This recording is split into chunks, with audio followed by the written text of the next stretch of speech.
that in order to create more public space, they had to reduce their number of housing units. And here you can see the typical game structure of Play the City. We usually work in a four-round game structure. In the first round, players are introduced themselves and their dilemmas. And then in the second round, they create the groups with the shared dilemmas and concerns. And the third round, they create the special proposals. They propose some solutions to these dilemmas. In the final round, experts give feedback to the participants and evaluate their outcomes. One common question we get is who owns the game? And in many cases, it is municipalities or institutional organization who initiate this process. But we also have bottom-up example like Kangaroo Housing Game, which was designed together with local residents. The game was about how to adapt existing housing stock in Almere for the new needs, for example, intergenerational living like kangaroo houses. So we see the game as a moderator or mediator between top-down and bottom-up actors and processes. Here is a photo from analog version of the kangaroo game, kangaroo housing game, using a digital interface at the previous slide, and we have printed map on the table. Players explore how to adapt available housing units in the neighborhood in a collaborative way. And another example is an Access Energy game developed with a regional energy provider, which called Enexis. They had a very complex data set on energy production, consumption, and energy grid capacity in a region. We turned these kind of data into a special and interactive game that allows stakeholders from province to the annexes others stakeholder to make sense it's on a and a plan accordingly. And this is the Play Marmara game I mentioned earlier. In this game, mayors from Marmara region in Turkey explore where and how invest in the strategic areas like agriculture, food production, I don't know, coastal protection. The result of the game actually contributed to the real regional strategic development plan in Marmara region in Turkey. And now I would like to shift to the project that brought us to Ukraine context, the civic action game. The game was originally designed for the Hatay in Turkey. After the huge earthquakes in 2023, we worked with an organization, Civic, from London, who used this process to support local economic recovery by identifying initiatives to be supported through microgrants.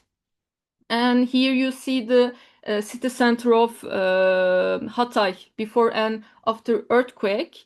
It was a very significant region in the Turkey, very important both tourism, cultural tourism, and agriculture in Turkey. But the destruction was immense, and entire districts were flattened, and the city lost critical infrastructure, housing, and livelihoods. In the game, in the Civic Hatay game, we mapped existing services, initiatives, and infrastructure, and visualized all relevant data like energy infrastructure, agricultural zones, water system in the Hatay, and this helped the participants see not just what was lost, but what was still available and where potential lay. And let me explain the how civic action game work. In the round zero, participants mapping existing their initiatives on a huge map and a latent capacities. And then in round three, it's about creating a long-term plan for their city's future with a what if scenario cards. For example, in the Hatay context, what if Hatay becomes a food hub in Turkey? We want to think like a big picture. And round two, local entrepreneurs and initiatives map their real initiatives into the neighborhood simulation board.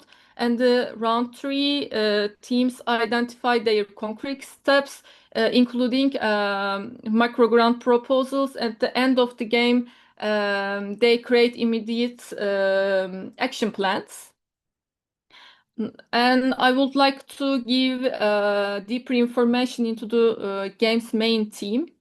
New civic institution is about creating innovative organization to address urban challenges such as local assemblies or voluntary networks in the city. And the second one, new models of care is improving access to health and care system with a like community center. And future heritage is not just preserving the past, but shaping the cultural memory of today for the future generation. And the Digital Valley is about supporting local technology firms, remote education, or literacy for youth and elderly people, and special places to visit, designing new public destinations that are meaningful and community-driven method. Circular economy is about promoting zero waste strategies, repair labs, reuse and shared consumption models. And the last one, regenerative agriculture, is about rebuilding food system that improves soil, increase biodiversity, and ensure food security. So in Hatay, we focus on the regenerative agriculture, new civic institution, digital valley, and new models of care. And with supporting a what if question, many participants were still in a survivor mode in Hatay. And the what if question gave them a permission to imagine long-term futures. Actually, it's a kind of luxury and hope that was emotionally meaningful. And due to post-disaster condition, I want to show some pictures from Hatay. In the post-disaster conditions, we couldn't play around the table game like the other cities. Instead, we adapt the condition and we hung the map on the walls and we use markers and stickers on it. And we played the game with the local shopkeepers, civic society groups from Hatay. They brought their real concerns, initiatives, and knowledge on the ground. This version of the civic action game will soon be adapted and played in the Voznesensk, Ukraine as well.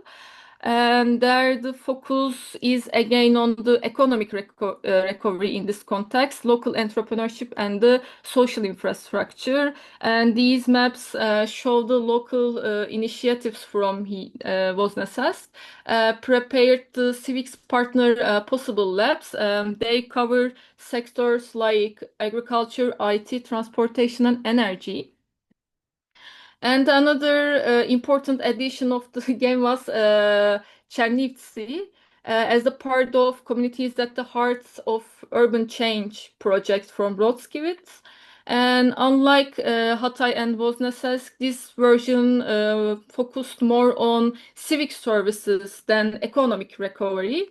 We are explored how we create a self-sustaining civic ecosystem, not based on money, but on the sharing skills, materials, or networks. The Chernivtsi civic action game is a collaborative simulation designed to strengthen the resilient and inclusive civic service ecosystem in the city. And bring out the all kind of participants and all kind of stakeholders, like including service providers, citizen initiatives, engage residents, municipal representative funders, work together to identify the needs and discover the opportunity for mutual support. And as the game progressed, players formed the teams aligned with the Chernivtsi long-term vision: healthy, creative, socially inclusive, and entrepreneurial city and creative city. Each team responded to what-if future scenarios, exchanging resources like skills, space, and funding, and mapping our new connections and partnership within a civic ecosystem.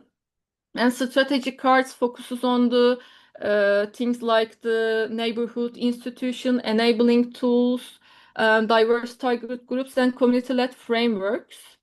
Um, and alongside this, we build a digital platform for the Chernivtsi called Poruch, which means nearby. In many Ukraine cities, a big challenge is the lack of consistent donor funding. And so Poruch works like an interactive tool, interactive community bulletin board, where residents and organizations can freely share or request services, from physical support to co-working spaces. And each color-coded ball on the porridge map presents a different civic service with a description and contact info. People can log in into the browser or offer their services. It's completely voluntary, and providers can decline if needed. And Poruch has already listed service like psychological support, co-working spaces, accommodation supports, basic goods, creative classes, club by interest. It is not just about the coordination, actually. It is about the building trust and resilience at the community level, I think. So I think the last one, if you have any question, you can ask me. Thank you. Thank you. Very nice. Very difficult to have this very long and interesting practice to squeeze it in 15 minutes. But I think you did it very well. So thank you. Indeed, the game is about to be tested in Chernivtsi. We will go there in the end of July to have a first round of testing it. So we cannot really say yet how it will be functioning on the ground. But what we already did discover, I think, and maybe you can elaborate a little bit on that, is how it is being embraced by the local community so far. So there has been one big meeting on the ground in one of the spaces they had available, and there was a kind of first testing ground, first meeting of engaging the people with this platform. Because if you develop, of course, a digital platform, how do you bring people to that platform? How do you think they will start using it? And in what way can the game assist there? Could you think of how the link maybe between the game playing that we're going to do on site with a certain amount of people, I think about 40, and then the use of the website itself? Yeah. I think in the website already we have 45 entrants as the civic services from the AREAC network. But I think the communication and the publication is the key part for these kind of digital tools. But in the physical tools, I think the very engaging process for the stakeholder, like I don't know, municipal representatives or very engaged citizens, can bring the around the table or the bring around the map, and then reflect their ideas about their future, about their I don't know, sharing their skills, sharing their ideas around the map. So I think there is some link around between the digital platform with the game, because our starting point is the Poruch, and we got some information from the Poruch. We use this map with the entrance of the 45 entrance, and we put on them in the game.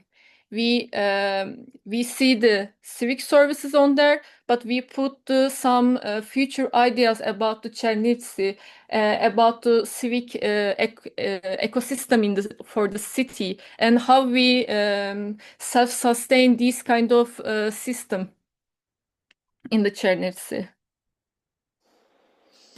Yeah, so indeed, that is, if we point out that like the biggest challenge there is indeed how, and that was also the question from the Ukrainian group who approached us, is how to make this a self-sustainable system. So how to create something that the people themselves embrace so much that this offer and the service, the offer of the service and the taking of the service is becoming a circle.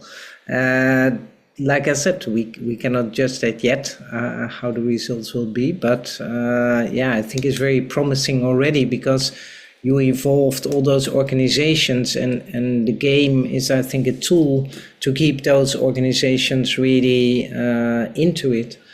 A very practical question: how long does a game play session take? Is it a matter of days, or is it a matter of hours, or is that changing depending on the game? It's a nice question, because I am not sure how long game will play. But I think the Porridge platform will continue in a year, in I think 2026, and I think our partner from Chernivtsi want to play game constantly in a year. So I don't know exactly how much game session on Chernivtsi, but we can use as many as we want in the area, because it's a very flexible tool for the. Continued and used later on in other sessions. Oh, that's interesting. Yeah, thank you. Other question, because I know you have only 3-4 minutes left. So are there any questions in the audience? Please use the Q&A to do so. Also, one time repeating for the people who came late, that there is a language button in the bottom of your screen you can choose. If you want to follow this lecture in English, you go for the globe, choose English language, and otherwise Ukrainian language. So please do that. So if there are no questions at the moment, then unfortunately we have to say goodbye to you already. Thank you so much for the, and I see you soon. But the others, bye bye. Bye. Oh, so there's a hole on the screen. Yeah, it's a pity also for the discussion later on, but fortunately we have a lot of people who are involved here all the time, so we can also later come back to this example, because we are all familiar with the system that IREM has been proposing. I propose now to move on to our next presentation. Like I said in the beginning, the inspiration for this session uh, by Olga Sowa. She's from STIPO, organization that you will explain yourself, I think, who it is. So Yes, please. briefly.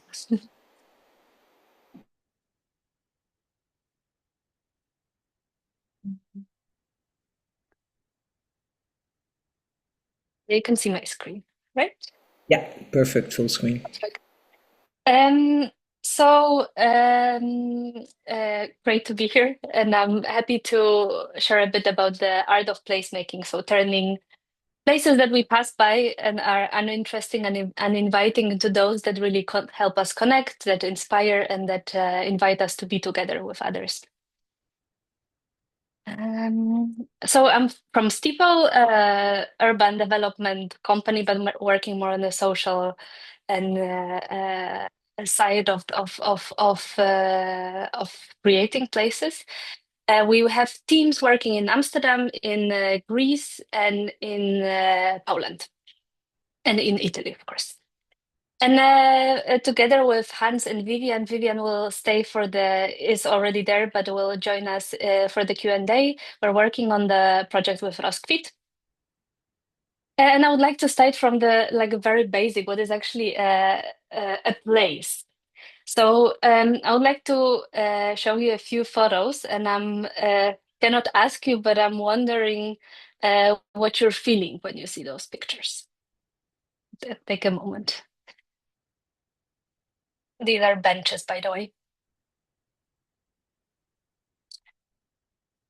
And a few other pictures. I want to start with this because I feel you don't have to be a professional. You don't have to be an architect or a civil servant to know what a good place is. We have like this gut feeling that really tells us where we want to be, and it's very natural. And so placemaking is basically about turning places that are anonymous, the places that you just want to pass through as quickly as possible, to the places like you love, you want to be with, you take friends to. And a few basics about the places. So I'm educated as an architect and urban geographer. Uh, and to me, seeing this diagram was really an eye opener because I was taught that creating a place is basically designing a place, creating the hardware, the architecture. But the places much more than that. It's also about uses and activities, what people can do there. But it's also very important about the orgware. So who feels ownership of the place? Who manages it? These are all the things that really decide on the success of a place. And to give it an example, when we think about the orgware or software, so the activities, this is a Toloka from the project in Lukashivka that I will talk about later. This is also working on a place, so adding activities that you can do together. It can also be adding infrastructure, a bench, but it can also be actually showing what is in the place by creating an agenda of different activities that happen in a place. And normally we're used to thinking about buildings first, and then we only think about what's in between the buildings, the streets, the plazas, the squares, and only at the end we actually think about the life that takes place there. But there should be a paradigm, and I think it's happening, that should be the other way. Like first you should think what kind of life you want to create. And last thing that I find really important is the participation ladder, and I will come back to that at the end of presentation, referring specifically to the Ukrainian project. So what you see is different forms of participation, or some of them we would actually not call participation. So at the very bottom, you see forms of working with citizens that are called participation, but actually don't really involve them in a way. So this is what we call sometimes cuckoo participation. So you have a cuckoo, you have the clock with a cuckoo, and you have a ready project.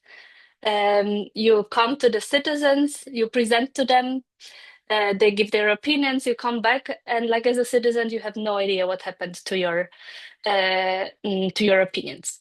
And on the other side of the ladder, or the very top, you have the citizen control and delegated power. These are the forms where you actually give the citizens the full ownership of the place. They feel and they are responsible for running it, for taking care of it. And there are also like different forms in between. And it's also important to know where your community is, because then you can adjust the things you do together, because not every community is ready to take full ownership or full responsibility for placemaking. And like to give an example that places are not only about the architecture. This is a square from Boston that is that was inspired by a great square in Siena with this slope and with different people eating ice cream and sitting and enjoying their time together. But this is really a one copy of the square. And the difference is that in Siena, you have a lot of ice cream stores, kiosks, restaurants around in the ground floors that really feed the square with life. Whereas this is actually a city hall square. So you have offices of civil servants and so copying only the architecture is not really making a place successful. And what is, in short, placemaking? So I would like to quickly tell you the 11 principles of placemaking by Project of Public Space. This is an organization that really created the term placemaking. The community is an expert, so you can come up with different ideas for placemaking, but asking the community and involving them in the process is really the key point of every placemaking process. You're creating a place, not a design. You have to always look for partners, people you're gonna do it with. You can see a lot by observing. So just being a place, seeing where people sit, where they bring their friends, how the place works at night, at day, and having a vision. So even if you're doing a very light activation, doing some sports with the community, you always have to think what's your goal, your final goal. Is it actually creating a place to rest, or maybe is it a place to creating a spot for the local community, for neighbors to meet, or is it maybe actually bringing more biodiversity to the city? Always, even like when doing those small activities, you have to have the bigger goal in mind. Starting with the petunias, to really starting small and quick, something that you can do within a week, like planting plants together. A triangulate, this is the only jargon that is used here. This is basically having like very different activities that support each other. So having a kiosk with newspapers next to a junction and a bench next to it actually makes the chance higher that someone will sit over there, read a newspaper, and watch the people. Then they always says it can be done. It cannot be done, but you have to look for people, for those that have energy and believe that things can be done. Form supports function. So even if you're adding some infrastructure, if you're adding a bench, you actually not, the goal is not the bench. The goal is to help people stay longer in the place. Money is not an issue, of course it is, but you have also a lot of assets in the community that are available for free. So you have people who can play an instrument, you have others who know a lot in the neighborhood, you have some who actually have some materials that they can offer to build something together. And you're never finished, because the placemaking is just a process and it's just trying what works, and it continues. And I like to refer, there are different ways you can do placemaking, but I like to use the one from Projects for Public Space. You start with defining what the place is, who are your people, you map different stakeholders, you map the assets that they have, the things that they can offer. Then you evaluate the space, you try to understand what are the issues, problems, or opportunities.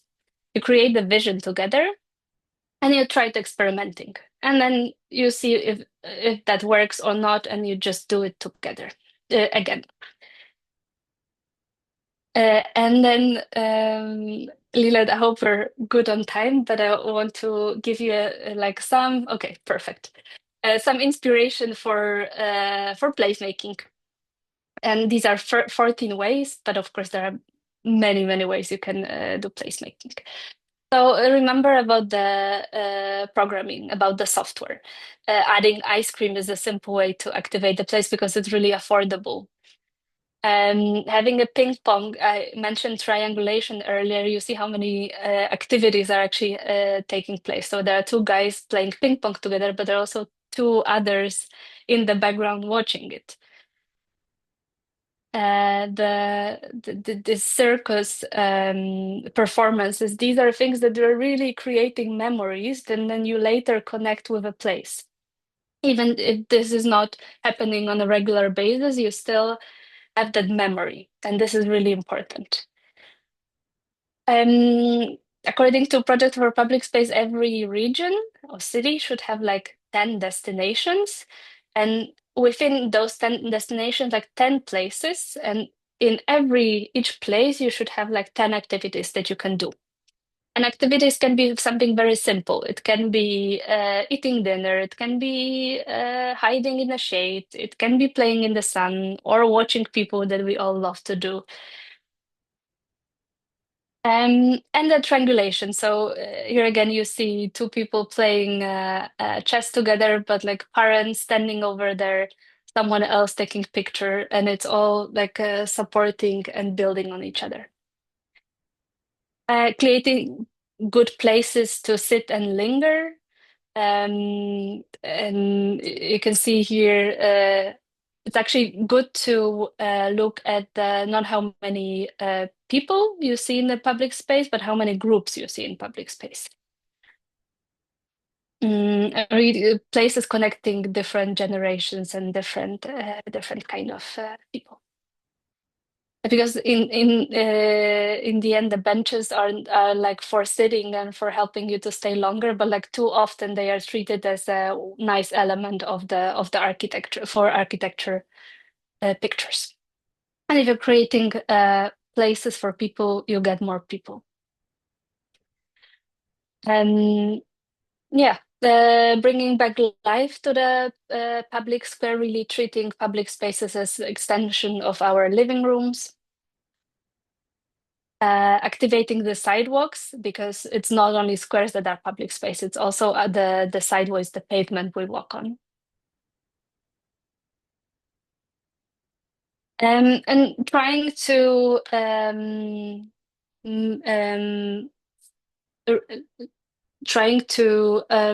create this hybrid zone between the private and public. This is really important that you have like something in front of a cafe or in front of your house that blends this very sharp division.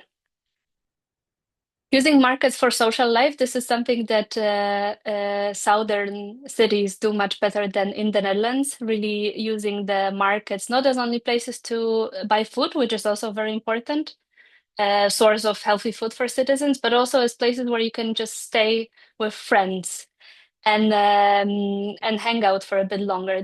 Like this is a picture from my hometown. It's super ugly, but it's also a place that is vibrant all the time. And using food is always a good way to activate play. Activating water. In different ways, because it's not okay to have water and keep people away from it. Using art as a way to connect people, sculptures, or adding this layer of sounds, so music, to different places. This is, by the way, also my hometown. This is a piano that can stand outside for like all the time, and you always see people either playing and listening, and it's really this focal point where life gathers around. Or using unused places. And making it a bit more fun. Like this is a playground that actually mostly older people hang out, adults hang out at. Finding a soul of a place, so trying to dig deeper in the history of a place. This is, for example, in Portugal, where you can see who actually lives in the neighborhood. So the residents and the shop owners are described in this in those little boards. Or trying to find together like some kind of identity colors that really makes this place specific, special. Adding some green, this is actually close to my hometown. Maybe this is super ugly, and you see the package point, and there's a car wash service. But this flower bed, it actually grew much bigger. I saw it 2 months ago, and they're like, I know there are two people taking care of it. And they're really known by the community, and some even give them money to make this place more beautiful. And it makes my heart always a bit warmer when I see it. And you can also make a nature a center of your idea. Um, Activating for sport. This can be a very light way to change a place. For example, here we are organizing a boxing training at the parking lot as a way to promote the idea that like every place should actually be a place for physical activity. Can add educational layer, so also trying to pass some message about biodiversity or try to help discover unknown places. And of course, the last one, like you should also remember that there are different non-human users in this world, and this is a ladder for ducks in Utrecht, where they can, like, they had a bit of a problem to jump on the pavement from the canal, and they have these ladders throughout the city. Or the insect hotels, or also the dogs that are like the owners of the dogs are often meeting each other, and this is really a easy way to connect. And now, briefly, I would like to talk about the project from Ukraine. So we work together with Repair Together in a village called Lukashivka in the north east of Ukraine. As a village that was actually occupied for some time. And the team of Repair Together repaired, together with the community, repaired some houses over there. And now, after in Lviv, during the workshop, we made a plan to create this group of active citizens, which we called Friends of the School, because there's a building available that can become this community center. And now we're in the process of, in this first stage of organizing a group of active citizens around it. So we started with mapping the stakeholders, with doing the interviews, and we started with this like activity, the cleaning day Toloka. And the first one wasn't very successful. The second one was way more successful, and there were quite a lot of people, and we gathered some ideas. We created some simple table with the resources that were available there. But why I wanted to mention is that what's the lesson so far in the process is that we expected really that the citizens are ready to take over control and like take the initiative in the place. Whereas we had to understand that we have to go a bit lower on the participation ladder. So this process has to be more of an educational process at this point. Yeah, and this was a very important lesson, I think, for the whole team. Thank you.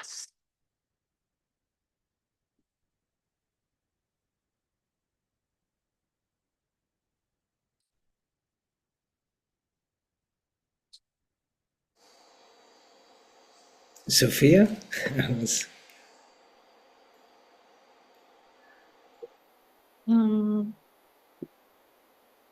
Я бачу, що Ольга, дякую велике за Thank you very much, dear Olga, for your presentation. Very inspiring as always. And I can see that we have questions to Olga. And the question is in English, so maybe Lilette, you take it, okay? Good. It's from Andrios Nemikas. I probably don't pronounce that right. I'm sorry, Andrios. Olga, I love your use of placemaking approaches in planning, especially as very tactical initiatives, which are easily understood, quick to implement, and help create a spark, a kind of new interest of a place. To help to activate it. Can you speak about the ways that you tie these tactical and short-term approaches to the broader process of strategic planning and place transformation? So how to come from place making to place transformation on the longer term? Vivian, please also, you can feel free to join.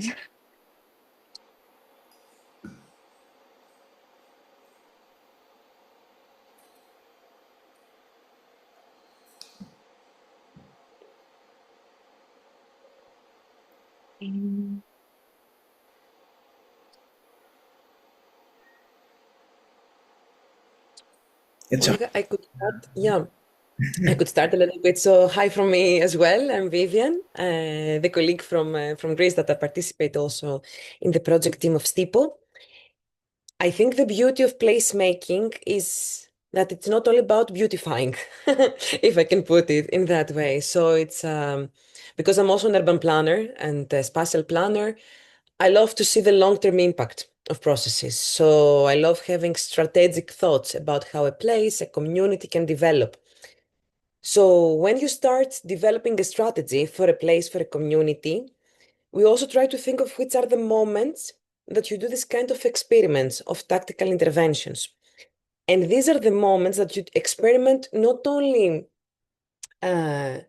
with the intervention itself, let's say to put some temporary benches to see if the bench is working, but is a moment, it's a learning process also for the local community and for us as facilitators of this process.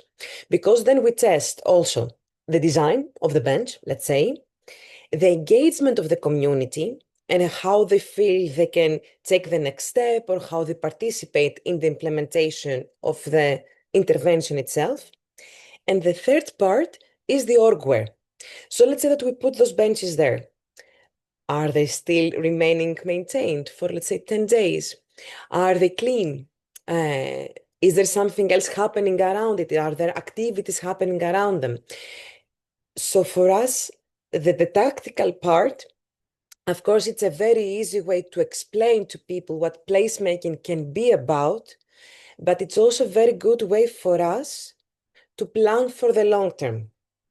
And usually also in our strategies, we don't just say, okay, we have the beginning of a process, a mid-term point that we do the tactical thing, and then we let it happen for the long term. You need many iterative loops, if I can call it like this, of testing with tactical and planning for the long term. I don't know if Olga, you would like to add something or if I answered the question. No, I think the iterativeness and trying out is a key point. I remember working on the one project in the Netherlands where actually every activity was a way or an opportunity to understand what is difficult in a way, and like coming up with a very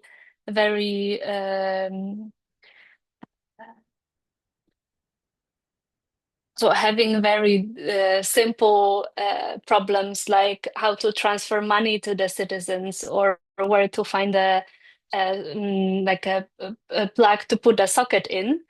But actually having those little problems together is a way to to find the active citizens, but also build this shared responsibility and like build this way of looking for solutions together. And And I don't know if it's exactly on the point of the question, but I was thinking about the two placemaking projects. One is actually around, this is like this creative placemaking place in Utrecht, where they work with 2-year plans. So every 2 years, they kind of change the goal of their functioning. So they really started with being a place for experimentation for artists and makers. Then they transferred in the place for discussions about the city. So about topics that are important for the city, like loneliness or housing crisis. And now, in the past 2 years, they focus on being this place for the neighborhood. And what I really liked, for example, is that because they have this plan, they can also evaluate regularly if the activities, those small placemaking activities, actually contribute to the goal. So what was interesting to me is that they have super successful festival. It's like they are located in Berlin Square in Utrecht. And they had this Biergarten festival, so kind of Oktoberfest, but in Utrecht. But they realized that this is not, like, it's very successful. People love it, but this is not contributing to our goal. We wanted to bring this diverse neighborhood, to people with diverse background, to one place. So they decided not to organize it anymore. Instead, they started organizing this small festival of Arabic culture that really is much more interactive, and is really a way for people to kind of get used to each other, to the differences. So I think this is also a part, like really evaluating whether what you want, what you do is going into that direction. And Lilith, can I also add one more thing? So the good thing with the tactical urbanism for a long-term strategy has also a little bit of impact on the bureaucratic systems of our cities, because usually we actually want actively to engage also with the local municipalities and the public officers who take care of the place officially. Also, from my context, a public servant usually doesn't know how to operate a tactical intervention. They might not even have licenses for that. So sometimes by opening up to a small experiment, they also learn how to open up this kind of bottlenecks sometimes that municipalities have on how to allow more citizen engagement in public space. So for the long term, and if a city really wants to open up to their citizens and their own initiatives, this kind of tactical interventions helps the city itself to learn or design new processes as well. That was my comment. Nice, thank you. If there are no immediate questions to you is now STIPO anymore, then I suggest we first take our last input and then we can combine a discussion and questions, because I have some overall questions to all of you. Maybe indeed I give then the floor to INBO, which is Mandy, Bloem and Stefanos Filippas.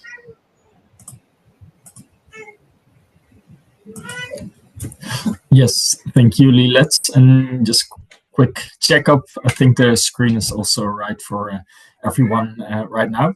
Thank you very much for having us here. I hope you are ready to receive even more information of the two interesting presentations. We also have a lot to go, and today we're also not only showing our good examples, but taking the vulnerable positions to also show a case study where we didn't succeed so well, but learned a lot.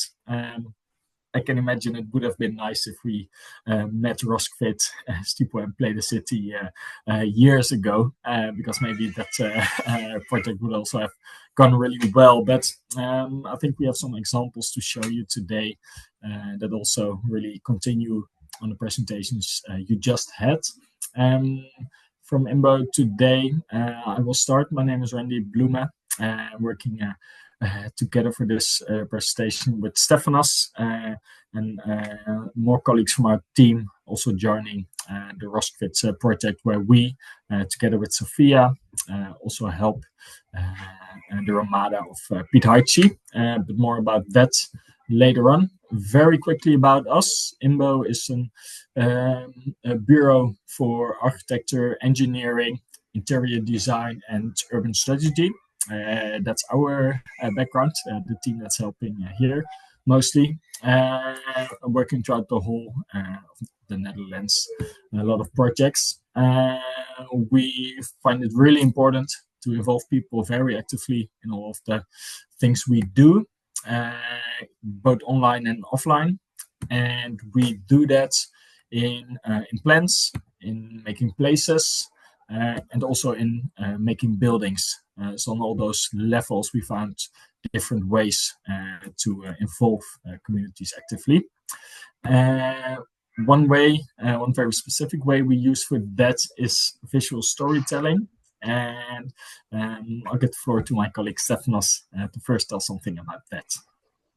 Yes, perfect. Thanks. Yeah, really nice also for me to be here and hear all these fascinating stories and perspectives. I'm gonna dive right into what I'm doing for INBO, the team specifically, and hopefully I can also help in this project a little bit. The idea of storytelling, and more specifically the idea of visual storytelling. We have this first slide here trying to kind of explain some. My background is in architecture as well, and there was something fascinating when I graduated. The dean of the university at some point, I was very happy. I was saying, "Oh, I'm finally an architect." He said, "No, that's not what you are. What you are really, you are a storyteller. That's the main part behind our job." And I was very shocked. I just spent 5 years trying to get a master in architecture. I was trying to understand what does that really mean. Working for a few years with INBO, I understand much more what does that really mean. And this image for me explains quite well this idea of the broken telephone game. I imagine it's a kind of international game that everybody understands what I mean, where you have to transfer information from one person to the other, and then eventually the message gets very messy and very weird towards the end, and everybody laughs. At INBO, at least in our team and in our profession, the way I see it is that we kind of become experts in playing this game, and we try to make sure that the message starts from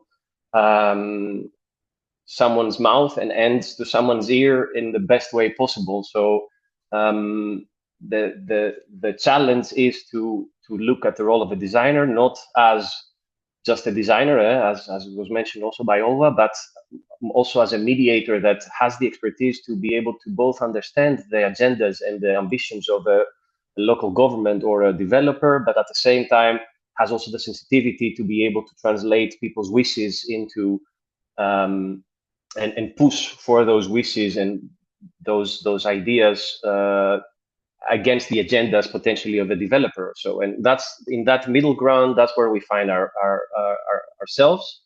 An amazing tool for that is storytelling, because we constantly have to interact between these parties, and storytelling at the same time is also a little bit story building, because in a very simple way I always visualize this process is that we collect information. There's no judgment there. This is just purely going out, talking to people, talking to the local governments, talking to the client, talking to developers, just trying to understand all the different parts of the story. We try to structure that information into categories. That means we're trying to kind of make connections, try to identify patterns in the information that we see, basically create some kind of relationship in the information. And we use that to create kind of a narrative. In most cases, it's a visual narrative that basically is a new perspective that didn't exist before. So we collect information, we organize it, and we present a new story out of that information that is something new and people didn't know about before, hopefully. again, I will focus mostly a little bit more on the visuals, and I have some tips maybe for everyone in this panel and in this lecture, at least how I and our team creates visual storytelling. So first of all, we collect information, as I just said, try to understand all the perspectives and the overall story. We are using, we kind of, how do you say, we create a hierarchy of information. So when we make, even if it's a poster or if it's a brochure or if it's a presentation panel or a serious game, we have to use kind of a static image as a little bit of we always imagine it as a kind of a video. So we have to feed people with the information slowly and get them to spend more of their time and their attention to dive deeper and deeper into whatever story we're trying to tell them. A very important part for me is to use what people already know. When you're trying to communicate as quickly as possible a specific message, it's a unique benefit to try to use metaphors. Try to use, like, we have quite a lot of collective knowledge and understanding and common ground between us, and it's a very good idea to hijack as much of it as possible in order to spend your time trying to communicate what you really want to communicate. Use a consistent language. In this case, also it can be visual. So if you start with a participation event and you have a specific visual language or a specific tone of voice that you're using, and you're going to do 3 more of these events, keep on using the same kind of style, the same kind of language, because you have already trained your audience in that, and it makes it easier for them to just keep on following after they have already understood how you're going to communicate to them. It's basically like speaking in. Yeah, I'm going to explain this a little bit more. Minimize noise so that you make sure that the message you're trying to communicate is the one that is going across. And me personally, I always work with a storyboard. Randy knows about this. I'm always kind of like the storyboard, how do you call it, weirdo in the office. Always start with storyboard, try to map out where you're trying to go, what are the key topics that you're trying to achieve by the end of a project or by the end of the story.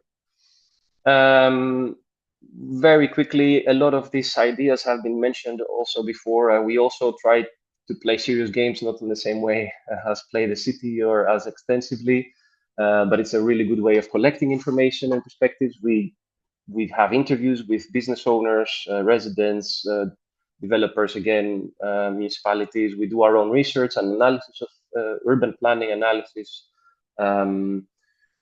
Online questionnaires. Randy showed already some of these images. I don't want to stay much longer at this. Okay, I leave this on purpose a little bit. I don't talk, because that's exactly what I'm trying to say. Hopefully it worked for most of you, and that's a little bit the idea, that it's a static image, but somehow this image makes you guide your attention, and that's something that we can use, and we can hijack this mechanism in humans to tell a story. So what I always think is, okay, you have 1 second to attract attention, and you have to make it with a beautiful visual. Then you have 3 seconds to explain what it is about, and then you have, again, 5, 10 seconds, 5 minutes, and then you keep on giving more and more information to the audience. Use what people already know. Again, I mentioned the metaphors. It's very easy to hijack people's minds and use a little bit all this kind of common ground and common knowledge that we have. Icons are very, very good at that. Wherever you go in the world, in the toilet, in an airport, you know exactly where the toilets are, and the symbols. These are all part of the same game, and we use it quite a lot for visual communication. I'm pretty sure if I give 2 more minutes, everybody will be able to connect the dots here. That's all I'm trying to say. Use a consistent visual language. Very quickly, I think these are just 6 different panels from a presentation. It's quite obvious that once I communicate, for example, an expressive color that I'm going to use to highlight some stuff, I keep on using the same color to keep on communicating that. So I have kind of trained the audience in a specific language that I'm going to use. If I'm speaking English, I keep on speaking English. I don't turn to Greek or Italian or Ukrainian or in the middle of my sentence. Yeah, this is a good example of how do we call it? A roadmap that we made for a project. And on the left, you see a kind of a first concept, and on the right, you see the same exact information, but with much less noise, as I think, which makes it much clearer to the audience to be able to read through the information that we want to communicate. Yeah, this is just on the left a sketch of a storyboard of how the kind of project on the right started. Very clear. Use a storyboard to highlight some core moments or core parts of whatever project you're working on. We use this a lot, and it helps us a lot to kind of go back and understand, okay, wait a minute, what was the structure behind the story we were trying to say? Yeah, I don't want to dive too much deep into that. I think Dante's examples are also very interesting. This is just an interesting project that all of what I just said came together. This was a very long process for an area in Amsterdam where they were doing participation with a local community. They were trying to transform an existing neighborhood and add some houses. It was a very complicated process.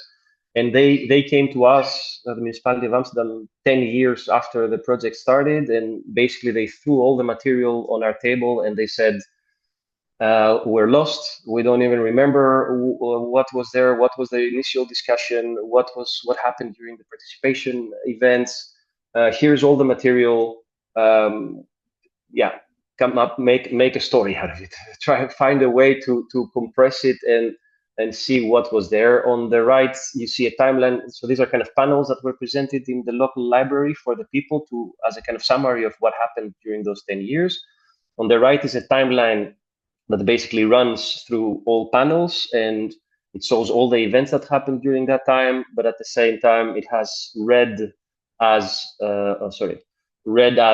something that was actually built, and green as a moment where people participated. And on the left, you see how the map of the area evolved throughout this whole participation process. And just some examples of other work we have done, just to show you, hopefully, that you see all these points that I just talked about.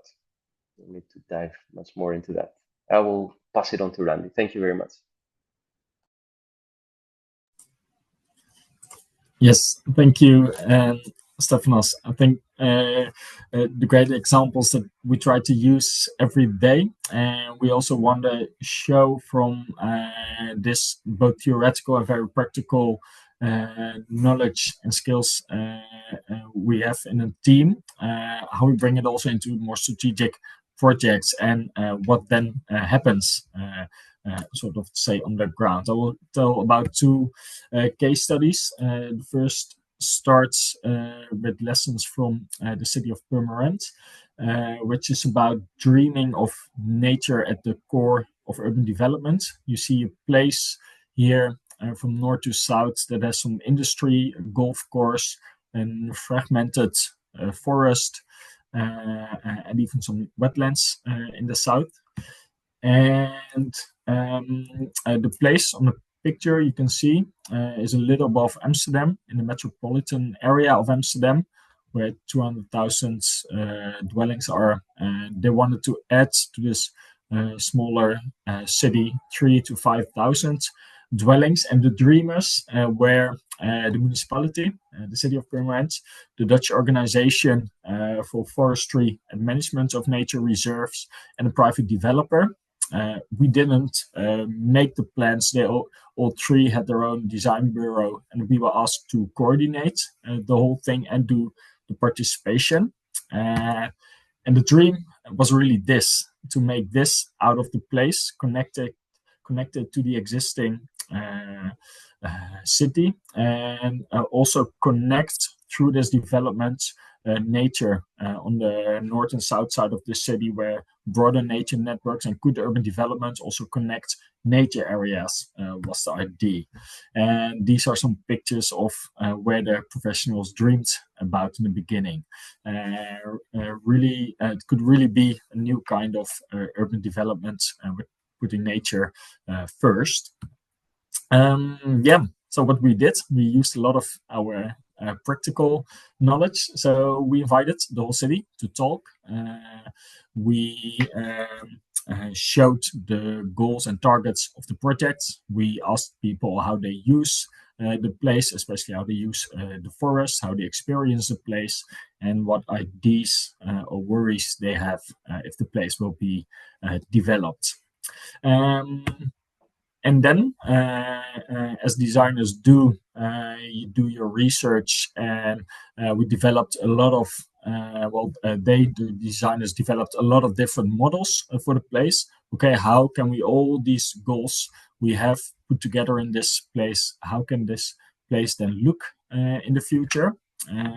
And some of the models really showed that it was able to both build a lot of houses, not up to the 5,000, but a little less than 4,000. Then we could still connect the nature areas, still a lot of housing, but also doing something for nature. We went back to the people, and not only inviting them to us, but all go into the city, go to the markets, go into the forest, talked a lot to people, and also invited them back to us, show what we did with information they earlier gave to us, and also show back, trying to convince them that a design was made that would benefit all ideas for this place. But we failed in this project. People really could not believe that urban development and extending nature or improving quality of the nature, maybe even more of that, in this place could work together. Some organizations also really started to let that know in the media, for instance. People were afraid to lose their daily routines. They had to walk with the dog in the forest already, and how would that change? And what would it do to the identity of the smaller city if so many people come to it? The media jumped in. You see some few pictures. They really started writing, and the political situation changed. And all these things don't help. It was not like nothing was developed here, but they do come up with a plan now, but a very traditional plan now, where most importantly, the private developer will just build on his own plot, and they won't extend it throughout the whole area, and there's not some specific plans for nature anymore. We took a look back at it, tried to evaluate it. Why were we not able to get this project going? We really saw there was a lack of trust. Also, people found it very difficult that a nature organization and a private developer were working together. And although we had so many facts, it was really hard to convince people. We believe the plan for the city was too big, maybe too abstract, to really push it as a whole to it. Maybe it should have been a smaller project resulting the same together. Established interest had a really big voice. So people close to the site really had a big influence. But for instance, young people, elder people who wanted to move in the city and wanted to find a new home were not heard so much. Placemaking started too late. There was a long period of planning already going on before people started to do something in this place to show what kind of activity could come. But I guess, and that's also really relates to the storytelling, most of all, it was our dream. It was the dream and the story from the professionals, and not so much from the people, from the city. That's really a difference between the more practical knowledge and also trying to get it into the more strategic projects. But we're still optimistic. We'll also go a bit fast because of time. but sometimes it goes well, luckily. One very interesting project was in the city of Tilburg, a neighborhood called the Unruly Neighborhood. Since 1950s, Tilburg had the policy of putting all difficult families in one neighborhood at the south side of the city, put the church on it with help, and then no one in the city has to see those difficult families. And for 3 social housing organizations and the city of Tilburg, we had to make a new perspective for a forgotten neighborhoods. And we did that, but very importantly also did it with a lot of mobilizing social organizations in this neighborhood. And here we thought, okay, let's build a story and let's really dive into the history of this place, and let's really dive into what are the social assets in this place. So with a lot of activities, we really found what was the story of this place. And we found, like I said, a place with a very difficult history, a place where people lived a bit outside of the law. They even had their own mayor, not official. And the neighborhood missed a few rounds of urban development. And in 2010, a lot of police, there was the response from the municipality, put police in the area instead of building it up. We walked through the area, very anonymous, very lack of trust to institutions in this neighborhood. But we also found that there were ambassadors everywhere. We found that the schools in this neighborhood were really the lifeline of the neighborhood. And we found that the library outside of this neighborhood really gave chances to everyone. So that's where something started to happen when we dived into this neighborhood so much. And what is really nice, what happened is that we could, it started working that we could do parallel making plans, but also making place. Really happened that professionals started making place, and the people and social organizations started to make place. And that was really nice that it happened together. So for the social housing organizations and the municipality to make their future ID, both from economic and social and physical perspective, we started to research what is possible, what might be a future also physical scenario for this neighborhood. But very more important, at the same time, people started to mobilize themselves. We were able to mobilize them and work together with the social organizations here. And on the right, you could see that the story we found of this neighborhood was so interesting that people we came up with the idea to really build this story physically in the neighborhood. So at 10 places, you can now find the storyboards with a QR code where you can find both the history and the future plan of a place. People themselves opened it.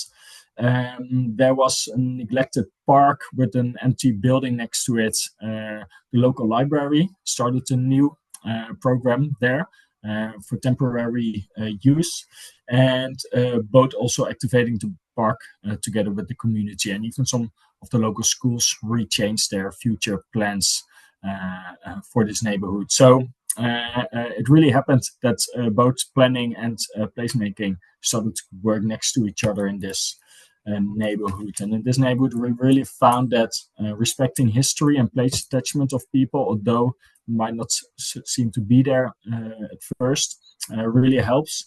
You really have to build on the existing story. Don't try to change the future, but build on the existing story that is already there. And also compared to the permanent story, really become an insider, or if it's not possible, mobilize or facilitate the organizations that are already there, that they become more insiders. And I think also very important, just start where any energy is. And we also really learned that professionals in the more spatial, physical fields, you're only going to make it if you work together with social organizations, both professionally and more non-professional social organizations.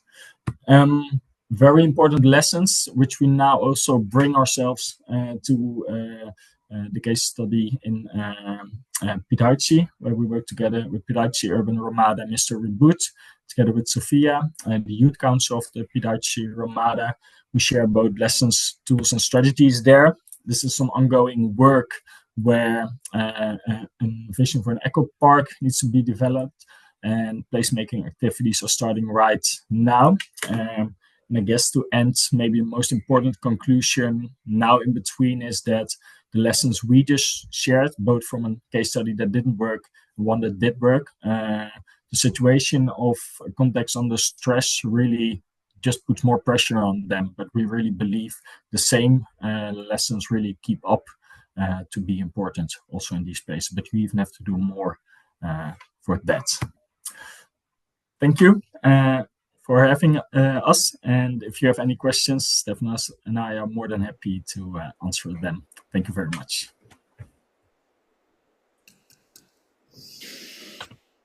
Thank you very much for these insights. And actually, we have a kind of maybe you can stop the share. We can see. Yeah, yes. First of all, I want to share Andreas, the man who asked the question before. He says, thank you for sharing also your failures and how wild that is, but also, maybe courageous. And indeed, I think it's always very valuable to do so. Yes. Yeah. The thing is that I had a question to all of you, and I thought we didn't prepare this, so maybe I'll put it in the chat that I'm going to ask you that question. But the nice thing is that you started answering it already in the last sentences of your talk. The question was, indeed, from the examples that you gave, the way you work, and now your first experiences of working in Ukraine, which is the first time for all of you. What are the specifics that you find there? And you already started hinting at like this working under stress. It's basically a lot of it is the same as you have in other. It's just like augmenting the process. It's the difficulties maybe. But can you explain a little bit more on that, and then I'll ask the same question to Olga and Vivian. Yeah, I think very important is that to both achieve the results, a lot of these lessons we shared are just, you have to do work even harder for it, or the challenges are even bigger. So if we talk about lack of trust in a project we just presented, sometimes here it's even more so related to what companies or persons are joining in, or where the energy is. Maybe you need to do even more to find it where it is, or maybe even start even smaller to get the energy going. So I really feel that is important, and also really feel that it's important, the lesson from the first one, don't make it only your project or your dream to do something. At the end, you put lots of efforts in it, and it won't land, and that's too bad for everyone, I feel. Could you repeat the question again, please? In what sense you encounter working in Ukraine, as we often described it even before we started the work. We had these sessions in the beginning where we were talking like, okay, working under stress, what does that mean? And did you encounter that before, and in what way would it be? And now halfway the project, what would you say now, how this working under stress influences the way you work, and how maybe you have to change your approaches? Olga, shall I go first and then you contribute? I think stress also in the current situation can be many things, but also what kept me also really reflecting in the beginning of the process, dealing with trauma and ongoing trauma at the moment that we're talking. So it's not post-conflict project, it's while it's happening. For me, I'm still learning a lot about being adaptive, about being flexible. And yes, also what Randy said about winning the trust, but also going beyond the trust and really empathizing with the people there, which is also a little bit difficult to do since we are not on the field all the time. So we have very tangible and specific challenges that we are trying to reflect on how you overcome it when you're working in situations under stress, under risk. So for me, and we were also discussing it with the team the other day while we were also reflecting with the team of Lukashivka, that it's very difficult to stick to a plan. And it's okay. But it also has to do with how you make this kind of projects work, what kind of impact you expect in the beginning, and what impact you're going to have in the end, and be okay with that. So these are a little bit my kind of reflections. And I'm also curious what kind of impact it will have on me at the end of the project and how I will be as a placemaker at the end of this journey.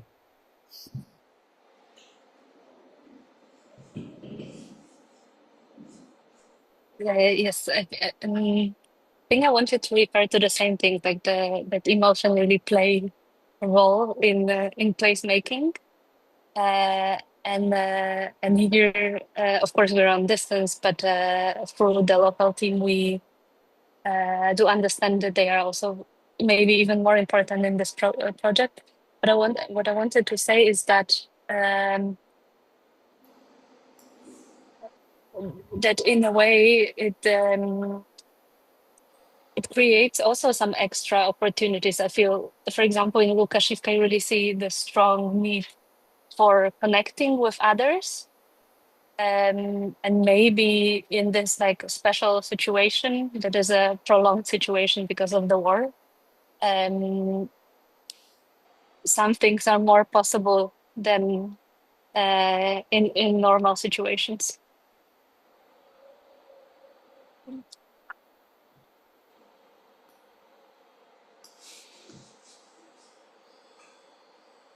Thank you. I am wondering how to interpret the question, and it's anonymous attendee, so I cannot ask the person directly. There's also a kind of raise hand option. So maybe you could do that, and we can bring you to the screen, and you can ask it in person. And if that is not working, then I'll try to interpret. I think Lilette, I wrote myself something down already about this question, so I might want to interpret this and give an answer. But go. Someone, okay. If person still wants to come up to ask the question, right? But else I will try to answer. I also wrote down myself for the two examples we gave. The first speaker, Arena, about play serious gaming. I do believe in the context of permanence, it would have really been a good one to game-wise also let people maybe even make part of the design or really physically see that nature goals and urban development goals could really land in this place. On the other hand, in the case study of Tilburg, I feel that working together in a way that the serious games show, if you have such a lack of trust with the community, I think the obstacle to really join that is even bigger from my perspective. So I would say that would have been very difficult in the second one, but on the scale of the first one example, I can imagine it would have been a really good way to work there. Yeah, the way I see it is also that the game is a way of very intensive conversation. So you're going deep into something. So it is. You are going there for a couple of hours. You know that you are going there, so you are committed to be there. And when you just organize an activity, you can be a little bit a bystander. And if you are invited for this game, you know you are going to commit and be part of it. And I think that in these kind of circumstances and the obstacles, it's very good, because then you are really exchanging with each other and also asking for explanations, because the game is not just taking it for granted. When you do something, you have to explain why you make this move and why this move has these and these consequences. So you also, and I think that is very important in difficult circumstances, that you're confronted with the consequences of your act, so of your choices. And the gaming is very much about choices. So if you make this choice, then that will happen probably, and you make this choice, then that can happen. And those consequences are maybe more poignant, more urgent than are, yeah, if it's here, I am pointing outside my own window, which is a nice square and a nice park, and if we put a bench here on the wrong whatever. So I think the more important it is what you do, I think actually those tools of the game can work very well. Sophia, maybe you have something to add to this, or another question to ask.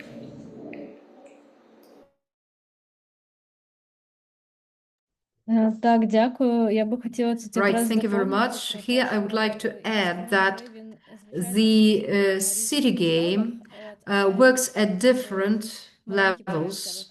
But when we're talking about minor projects or projects which are nascent, even round one, which is a round of acquaintances and introductions, it breaks the ice and fosters the connection, like in Підгаївці, giving you the context. Підгаївці community is based in the Підгаївці village, and the initiative focuses on the flooded areas which have a lot of biodiversity.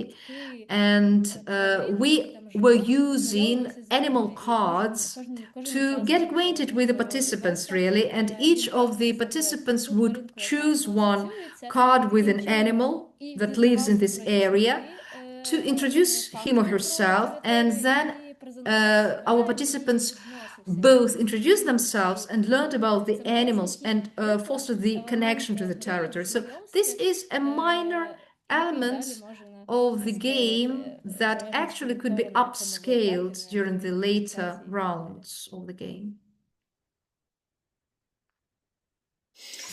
Nice example, and at the same time I'm looking in my right upper corner, where is my clock? And that says we are already a little bit over the time that we said we would keep the people to the screens. And as we learn, we all have to trim down on screen time. I think we should call it an evening. Thank you all so much for sharing this. I keep on learning as well. I know you and I heard your presentations, but I keep on hearing new things. Very valuable. Thank you so much for doing this. Olena, again, thank you so much for this incredible work of translating it.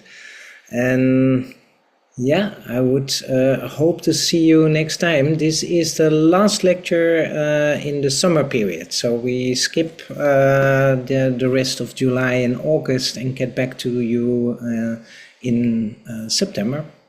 So wishing you, most of all, of course, a safe summer and some good nights of sleep. Maybe, Sophia, can you say the last word?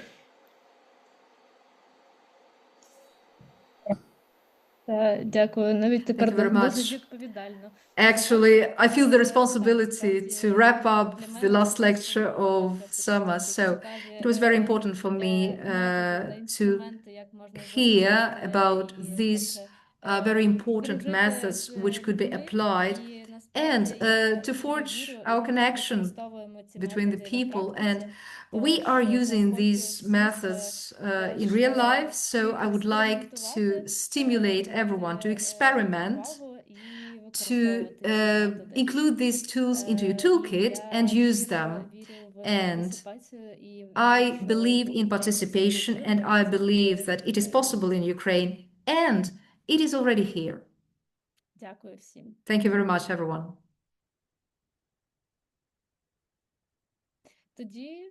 Then see you in September. Bye. Bye. Bye, everyone.